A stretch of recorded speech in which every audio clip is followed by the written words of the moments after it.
Oke, selamat pagi ya, good morning. Jadi hari ini adalah tanggal 1 Juni 1 Juni 2021 ya, Hari Kesaktian Pancasila. Dan hari ini adalah hari libur, tanggal merah ya, hari kejepit kemarin ya, Seninnya ya. Hari ini adalah Selasa. Jadi kita akan mau kirim orderannya. Jadi ini nanti kita kalibrasi lagi. Jadi sebelum kita kirim nanti kita kalibrasi lagi, dan ini barang-barangnya kita review dulu ya.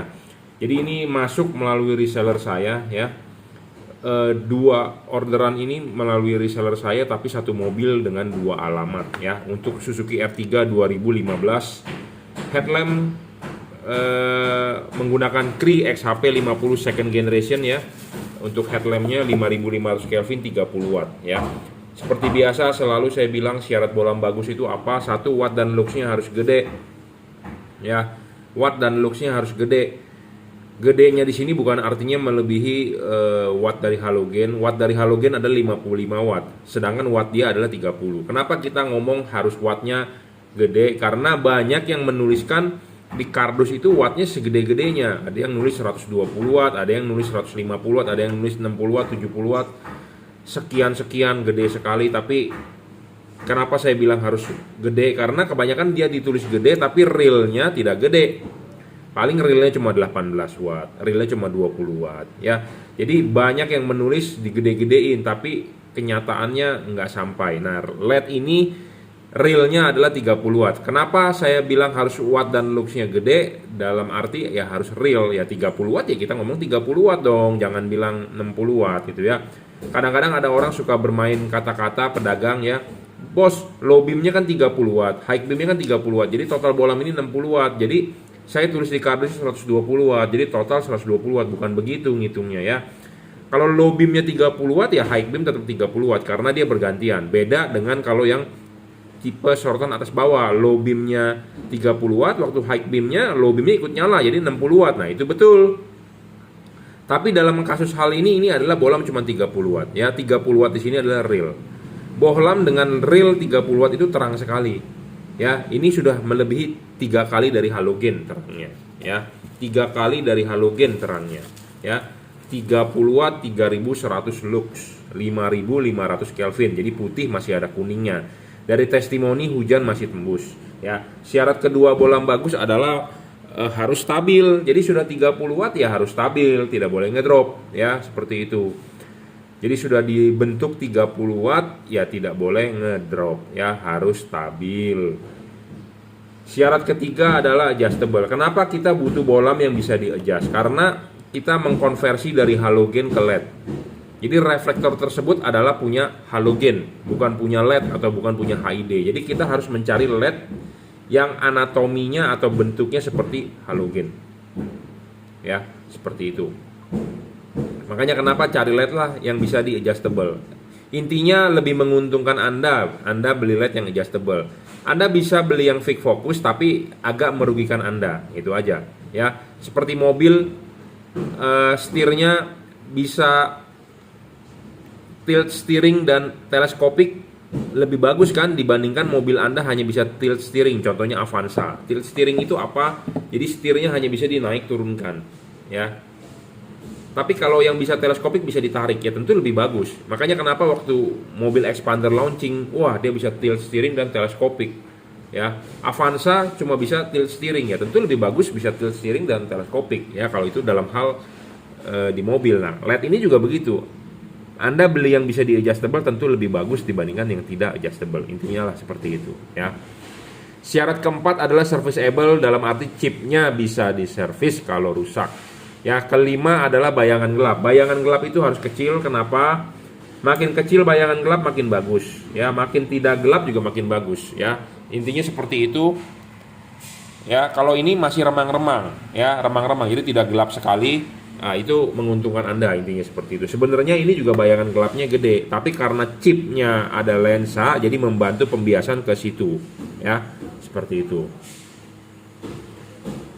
Makin gelap makin jelek. Kenapa? Karena LED ini ditaruh di bagian paling sorotan samping. Nah, bagian reflektor tengah itu bagian yang paling penting untuk memantulkan sinar supaya padat. Nah, kalau reflektor bagian atas menerima bayangan gelap ya tentu merugikan, intinya seperti itu ya. Pokoknya bayangan gelap kalau besar dan gelap merugikan Anda. Makanya kenapa ada sorotan atas bawah, LED-nya langsung menuju reflektor, itu bisa lebih padat outputnya di tengah karena dia tanpa bayangan gelap ya, seperti itu.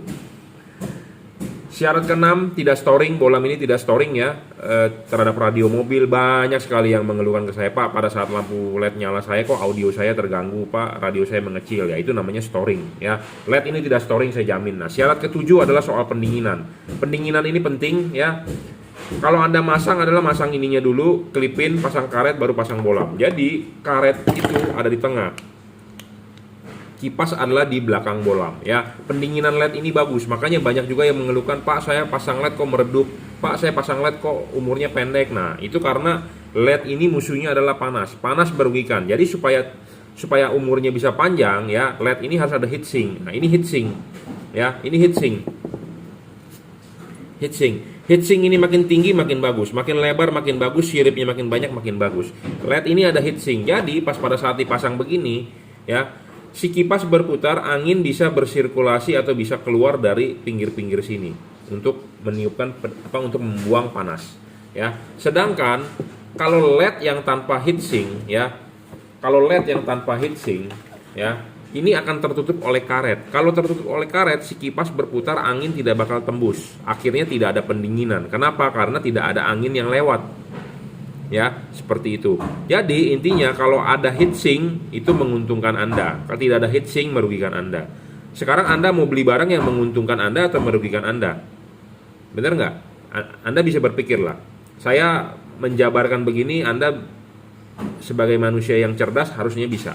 Ya, makanya video saya ditonton jangan setengah-setengah. Full nonton. Memang saya bacotnya gede.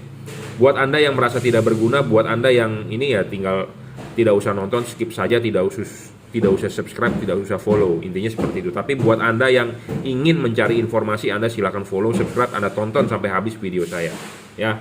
Karena semua pedagang bilang LED itu bagus, semua bilang bagus, nggak ada yang bilang jelek. Nah, bagusnya itu apa? Harus ada syaratnya. Anda mencari istri yang mau yang cantik. Cantiknya menurut Anda bagaimana?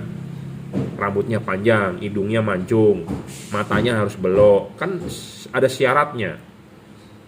Ya, ada syaratnya. Anda membeli saham bagus juga harus ada syaratnya.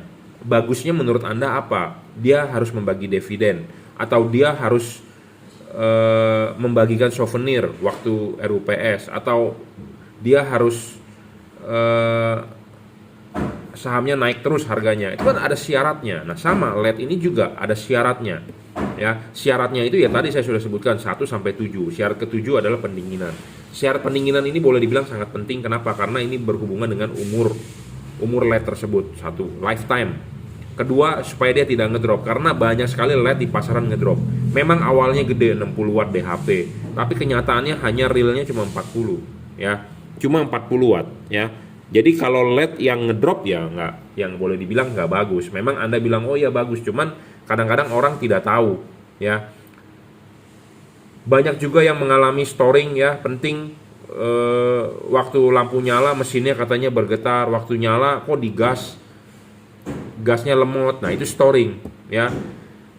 Meredup juga banyak ya, udah lama nyala dia turun. Nah itu karena nggak stabil ya. Adjustable penting untuk membentuk cut off. Barang habis selesai kita review ini akan kita kalibrasi. Apa sih yang dikalibrasi?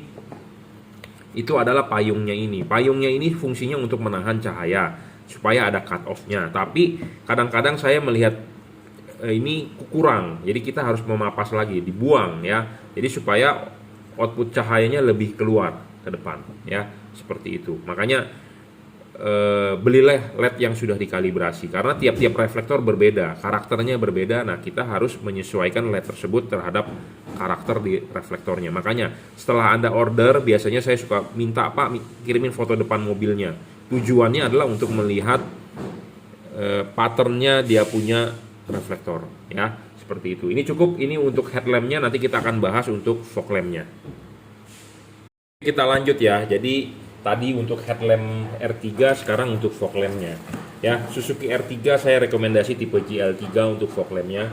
Apa sih keunggulan bohlam ini ya? Dia merupakan bohlam 3 warna. Jadi 3 warna ini bisa mengeluarkan warna putih, bisa mengeluarkan warna putih kuning, bisa mengeluarkan warna kuning. Jadi putihnya itu 6000 Kelvin, putih kuningnya 4300 Kelvin, kuningnya 3000 Kelvin. Ya, kenapa sih dia bisa berubah warna begitu? Karena chipnya ada 2. Chipnya ini sudah teknologi yang paling baru, yang paling sekarang. Kenapa? Karena dia menggunakan chip dempet. Chip dempet dan dari keramik. Ya, chip dempet dan dari keramik. Jadi chipnya bukan chip lebar. Kalau Anda beli LED beginian di luar, kalau yang chipnya terpisah jauh, tentu speknya kalah dibandingkan spek ini. Spek ini adalah chip dempet asli keramik, bukan chip biasa yang disolder dempet. Ya, jadi ini spesial chip untuk memang bohlam yang bisa berubah warna. Dia chipnya adalah chip dempet ya. Dan pemasangannya sangat PNP dan adjustable ya. Anda bisa menaruh chip kuning di bawah atau chip putihnya yang di bawah. Jadi bisa dibulak-balik. Jadi nanti kalau ini sudah masang di rumah fog lampnya, Anda bisa posisikan ini begini, chip kuning di bawah, atau Anda posisikan begini, chip putih di bawah. Nah, ini ada hubungannya dengan hasil outputnya. Kalau chip putih Anda taruh di bawah, sorotan sinar putih akan lebih jauh. Kalau Anda taruh chip kuningnya yang di bawah, sorotan sinar kuning akan lebih jauh. Jadi, Anda sukanya bagaimana, Anda tinggal bulak-balik. Kalau saya rekomendasinya chip kuning di bawah, supaya sorotan kuning lebih jauh dibandingkan putihnya. Tapi kalau Anda nggak suka, Anda bisa posisikan begini, chip putihnya yang di bawah.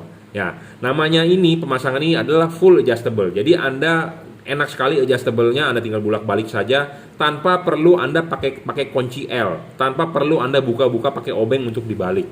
Jadi ini adjustable-nya sangat-sangat adjustable ya. Anda tinggal bolak-balik saja. Wah, Pak, kok kelihatannya kok Bapak demoin ini kok kendor ya, bisa copot Pak di jalanan. Bapak nggak perlu takut copot. Karena LED ini memang didesain bisa adjustable, jadi enak sekali gitu ya. Jadi bukannya takut copot atau gimana, nggak mungkin copot bro ya. Memang ini didesain bisa buat adjustable ya. Enak sekali, Anda mau pasang ini begini bisa, mau pasang ini begini bisa ya. Tanpa perlu pakai kunci-kunci L, Anda buka-buka, ribet. Ini istilahnya adjustable-nya Anda bisa setting on the spot. Jadi di headlamp Anda tinggal pasang di rumah fog lamp ya. Sini ada rumah fog lamp nih, H11, H16 ya. Jadi Anda bisa, Anda sudah masukin ininya nih, pasang, kunci, Anda bisa taruh ininya begini atau Anda taruh ininya begini. Enak sekali, vertikal ya, jangan lupa harus vertikal, dorong maju. Anda mau taruh ininya begini atau Anda dibeginikan bisa. Ini ada hubungan dengan hasil output. Outputnya kalau chip putihnya di bawah, sorotan putih akan lebih jauh. Kalau kuningnya yang di bawah, sorotan kuning akan lebih jauh. Intinya gitu aja. Ya, makanya ini on the spot settingannya ya. Ini bohlam 3 warna yang paling terang saat ini ya. Speknya tinggi sekali, ini sudah menggunakan chip dempet, paling terang, maksimum 3500 lux, 5 kali lebih terang dari bohlam H16. Saya ngomong apa adanya to the point, Anda bisa beli, Anda buktikan omongan saya. Ya. Maksimal adalah 3600 lux, ya. Itu diperoleh pada saat chip putih dan kuning nyala berbarengan, ya. Cara mengubah warnanya gampang, ya. Anda tinggal matikan, nyalakan switch lampu Anda, ya. Ini pertama kali nyala adalah putih, Anda matikan, Anda nyalakan lagi, dia akan berubah menjadi warna putih kuning. Anda matikan, Anda nyalakan lagi, dia akan warna kuning. Ya, seperti itu, gampang sekali. Pemasangan pun PNP, ya, tinggal colok soket, driverless, tidak ada driver. Ini kabel sudah dirajut oleh nilon tahan tarik. Kadang-kadang ada pedagang atau ada customer yang bertanya saya, LED ini jelek karena tidak ada drivernya, tidak ada balasnya. Saya bilang, Bapak dapat masukan dari mana tanpa driver jelek? Dia bilang dari pedagang lain. Oke, saya jelaskan ya. Jadi jangan sampai Anda dibodohi atau Anda salah paham. LED ini ada driver, tapi drivernya inside, di dalam. Ya, kalau yang ada drivernya di kotaknya di luar itu teknologi lama. Ya, komponennya gede-gede. Kalau drivernya di dalam lebih menguntungkan. Satu, Anda lebih ringkes dalam hal pemasangan karena Anda tidak perlu ikat-ikat drivernya. Driver itu berat. Ya, ada kotak itu berat. Biasanya bisa kalah di sini. Anda pasang di fog lamp, Anda sistemnya ngobok. Nggak mungkin Anda buka bumper, pasti males. Semua orang buka bumper males. Anda udah buka bumper, mau dirapetin lagi susah. Jadi sistemnya adalah ngolong, ngobok. Ngobok itu bagaimana caranya Anda putar ban ke sebelah kanan untuk mengerjakan sebelah kiri. Anda kobok-kobok tangannya. Nah, setelah sudah terpasang, Anda tinggal colok soket. driver itu mau ikat di mana? Ya, karena kan kabelnya kan pendek, pasti Anda diam kan menggelantung begitu. Nah, menggelantung begitu kalau ada kotak di sini kan berat kan. Goyang, goyang, goyang, goyang, jalanan Jakarta, jalanan di Indonesia rusak, apalagi Anda sering off-road, kalah di sininya. Kebanyakan LED yang dengan driver biasanya kabelnya belum dirajut oleh nilon, masih isolator biasa karena teknologi lama. Ya, ini adalah teknologi terkini, sudah dirajut oleh nilon, jadi tahan tarik, lebih tahan anti putus, intinya seperti itu. Ya, drivernya di mana ini? Di dalam. Driver di dalam ikut pendinginan, kena pendinginan kipas. Jadi drivernya juga adem. Kalau Anda yang ada kotaknya di luar, drivernya panas sekali, tidak ada pendinginan. Jadi teknologi itu teknologi jadul sebenarnya. Ya, saya ngomong apa adanya to the point. Anda bisa mencerna, saya tidak pakai tipu menipu, saya menggunakan logika. Ya, seperti itu. 3 warna ya. Paling terang saat ini, harganya jujur terus terang sudah mengalami kenaikan ya. Jadi ini di 1 Juni harganya sudah naik lagi. Bersyukurlah buat Anda yang sudah beli. Yang belum beli ya harganya sudah mengalami kenaikan beberapa persen ya. Ini bohlam 3 warna paling terang saat ini ya. Saya ngomong apa adanya to the point. Bayangan gelapnya kecil dijamin, tidak storing dijamin, pendinginan bagus dijamin karena ada heatsinknya, ada kipasnya. Ya, ini untuk R3 bisa dipasang, intinya yang sebelah kanan atau sebelah kiri kalau nggak salah mentok ke tabung air reservoir tabung air radiator, tapi tetap bisa dipasang ya. Pemasangan tinggal PNP, tinggal colok. Jadi bohlam 3 warna paling terang. Paling terang saya ngomong apa adanya karena 3600 lux, bisa putih. Kapan dipakai warna putihnya? Pada saat jalanan kering. Kapan dipakai warna kuningnya? Pada saat hujan atau kabut. Kapan dipakai putih kuningnya? Pada saat jalanan gelap. Ya, karena putih kuningnya adalah mode yang paling terang. Oke, terima kasih. Oke, kita lanjut ya videonya. Jadi ini 2 buah bohlam untuk Innova Reborn ya. Tapi di order orang yang berbeda. Yang satu order low beamnya untuk tipe G, tipe H11 ya. Yang satu lagi di order untuk high beamnya karena tipenya tipe V atau tipe Q ya. Nah, kita bahas dulu ya. Ini untuk low beamnya. Low beam itu adalah lampu dekat ya. Kalau ini lampu jauh. Jadi lampu jauhnya itu tipe HB3 untuk di Innova Reborn ya. Kalau lampu dekatnya tipe H11 ya. Jadi lampu Toyota Innova itu antara low dengan high terpisah ya. Jadi low beam dengan high beam bohlam yang berbeda tapi dengan spek yang sama. Ini bohlam low beam. Low beamnya menggunakan H11 ya, 30 watt, 3100 lux. Terang 3 kali lebih daripada bohlam aslinya yang halogen. Ini Kelvinnya 5500 Kelvin ya, putih ke kuning masih tembus hujan. Ya, H11 tipenya. Ya, kalau yang ini adalah HB3 tipenya ya, HB3 ya. HB3. Jadi 9005 untuk high beam. Nah, ini di order untuk mobil yang terpisah tapi yang satu ordernya high beamnya, yang satu order low beamnya. Ya. 30 watt 3100 lux ya. Sama bohlam ini sudah dirajut oleh nilon driverless jadi tinggal colok. Ada yang bilang katanya bohlam yang saya jual jelek tanpa driver, tanpa balas, jadi bohlam tersebut menjadi tidak awet. Menjadi cepat panas. Ya. Itu cara-cara untuk mengcounter jualan saya, black campaign jualan saya. Tapi sebenarnya kita nggak mau berdebat di soal itu. Buat Anda yang bisa berpikir dengan jernih, kalau nggak bisa berpikir dengan jernih ya nggak usah ditanggapi omongan saya. Jadi driver itu, balas itu di LED ini ada. Kalau dia tidak ada driver, LED ini tidak bisa nyala. Kenapa? Driver itu artinya adalah sebenarnya kalau di HID terkenal dengan balas. Ya, kalau di LED ngomongnya driver. Tapi sebenarnya apa sih alat itu? Alat itu adalah untuk menurunkan tegangan karena tegangan input di mobil 12 volt. Sedangkan LED ini butuhnya 6 volt. Jadi dari 12 ke 6 volt. Makanya ada yang namanya driver atau balas atau komponen elektronik. Di mana komponen elektronik itu adanya di dalam. Ya, inside. Kenapa? Inside, kenapa tidak di luar yang ada kotaknya? Karena ini teknologi terbaru. Ya, segala sesuatu komponen elektronik makin mengecil seiring perkembangan zaman. Makanya kenapa kalau Anda penggemar gadget ya, lihat prosesor MediaTek, prosesor Snapdragon dia ada 720, 760, 820, 840, makin gede nanonya. Ya, jadi buffernya bisa istilahnya makin tipis lah, itu ya. Jadi makin mengecil ya. Jadi seperti zaman dulu kapasitor gede-gede, sekarang ditemukan kapasitor kecil ya, seperti itu. Jadi makin kecil dia bisa tanam di dalam. Tanam di dalam lebih bagus. Kenapa? Karena ikut pendinginan dari kipas. Sedangkan kalau Anda yang taruh drivernya di luar, biasanya kotaknya doang itu panas, tidak ada heatsink lagi, panas, cepat rusak. Ya. Nah, kalau ini di dalam, inside, jadi lebih memudahkan Anda dalam hal pemasangan dan Anda lebih ringkes tinggal colok. Itu tujuannya sebenarnya, ya. Dan ini sudah dirajut oleh nilon. Biasanya kalau LED yang ada driver, dia belum dirajut oleh nilon karena teknologi lama, teknologi jadul, kabelnya belum dirajut oleh nilon. Ya, seiring perkembangan zaman banyak kelemahan di kabelnya terus, makanya zaman sekarang dikasih nilon seperti itu, ya. Jadi syarat bolam bagus ya, 1 watt dan luxnya harus gede. Nah, level wattnya dia di 30 watt. 30 watt ini real loh. Ini terang, bro. 3 kali lebih terang dari halogen standar, ya.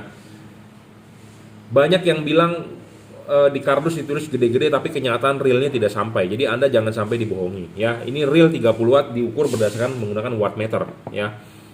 Luxnya adalah 3100 lux, ya. Lebih terang 3 kali daripada halogen. Nah, syarat kedua harus stabil. Jadi udah 30 watt ya 30 watt. Banyak LED yang 60 watt awalnya, 50 watt awalnya, 40 watt awalnya, tapi setelah dinyalakan 5 menit, 10 menit stabilnya hanya 20 sampai 25, ya. Jadi bolam tersebut juga kalau diadu dengan yang 30 watt real ya tentu menang yang 30 watt real. Ya, mereka awalnya doang menang, tapi kalau setelah jalan lama letoy, intinya seperti itu. Jadi kalau saya lebih baik menjual yang dari awal sampai akhir stabil, ya. Ketiga adalah adjustable, ini penting. Jadi nanti pasang vertikal, ya. Ini adjustable ini adalah untuk mencari sudut, bisa didorong maju, tarik mundur, ya. Anda kalau untuk yang tipe HB3-nya lampu jauh bisa disetting spot dan float. Jadi Anda bisa tarik mundur bolamnya, Anda bisa dorong maju, ya, seperti itu. Jadi buat Anda yang sudah beli, Anda butuh konsultasi pemasangan, silakan WhatsApp saya 0898 269 3838, ya. Sama ini juga adjustable, nanti masang harus vertikal, ya. Jangan lupa harus vertikal, tidak boleh miring. Syarat keempat serviceable, bolam ini bisa diservis dalam arti chipnya kalau rusak mati bisa diganti, ya. Kelima, bayangan gelap, bolam ini bayangan gelapnya kecil, semuanya kecil. Kenapa kita butuh bolam yang bayangan gelapnya kecil? Karena halogen itu 360 derajat. Nah, ini bayangan gelapnya kecil, bro. Tuh, lihat di tembok, tidak ada bagian gelapnya kan. Gelapnya hanya remang-remang. Nah, ini boleh dibilang bolam ini 360 derajat.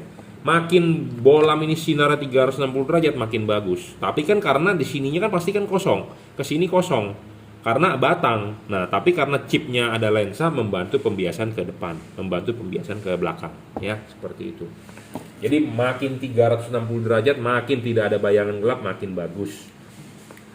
Ya, syarat selanjutnya adalah tidak storing. Bolam ini tidak storing, ya. Tuh, kecil juga, ya. Remang-remang.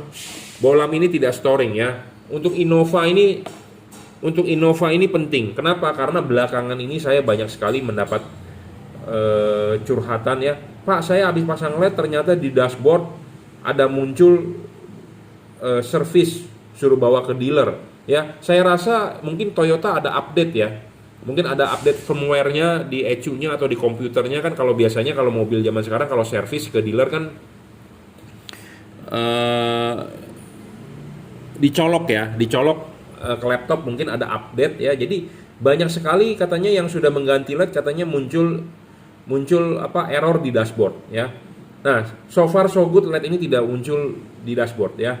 Terutama Innova yang baru, ya, yang 2021 apalagi, karena makin canggih, ya. Kalau mobil Mercy atau BMW sih udah dari zaman dulu, teman. Di mobil-mobil Jepang udah mulai saat ini udah ada tuh seperti itu. Jadi banyak sekali yang mengeluhkan kok bisa muncul indikator itu, ya, error. Nah, itu karena LED-nya storing bisa juga, ya. Tapi intinya sampai saat ini yang membeli LED ini belum pernah ada keluhan bahwa ada error seperti itu, ya. Ketujuh adalah soal pendinginan. Pendinginan dia sudah menggunakan double cooper, heatsinknya ada dan kipas, ya. Dan dia tidak ada hubungan dengan antara bagian di headlamp dengan di luar headlamp. Jadi kipas benar-benar ada. Kipas ini kan ditaruh di ruangan mesin. yang bagian ini batang ini ditaruh di dalam headlamp. Jadi antara udara di dalam headlamp dengan di ruangan mesin tidak ada hubungan sama sekali. Karena ini sudah teknologi yang terbaru. Anda harus hati-hati jika LED yang ada hubungan udara bagian headlamp dengan bagian ruangan mesin. Kenapa? Karena headlamp Anda bisa kotor karena debu. Ya, ciri-cirinya adalah di sini ada lubangnya. Ada lubangnya. Itu bisa membuat headlamp Anda kotor. Ya, itu teknologi lama, sistem pendinginan adalah jepit. Kalau sedangkan ini adalah sistem pendinginannya adalah menggunakan batang tembaga di tengah. Ya, jadi teknologi lebih terbaru. Ya, saya rasa cukup reviewnya. Buat Anda yang sudah beli, silakan WhatsApp saya 0898 269 3838 ya. Anda bisa beli juga melalui Bukalapak Juragan Lampu, Shopee, F3 Motor Lighting itu oleh reseller saya, Tokopedia reseller Juragan Lampu, atau Juragan Lampu Jungki Wenas saya sendiri yang mengelola. Anda bisa order melalui WhatsApp 0898 269 3838. Ya, Anda bisa transfer menggunakan BCA, kita kirim menggunakan JNT. Oke, terima kasih buat Anda yang sudah order. Hari ini hari kesaktian Pancasila ya. Orderan yang akan segera kita kirim. Walaupun tanggal merah libur, kita akan segera kirim. Ya, saya tidak mau menunda-nunda kiriman Anda karena saya tahu Anda sudah beli, Anda mau cepat. Ya, saya juga mau cepat. Ya, pasti Anda juga mau cepat. Jadi kita sama-sama mau cepat. Jadi barang sudah sampai, tolong dikonfirm. Terima kasih.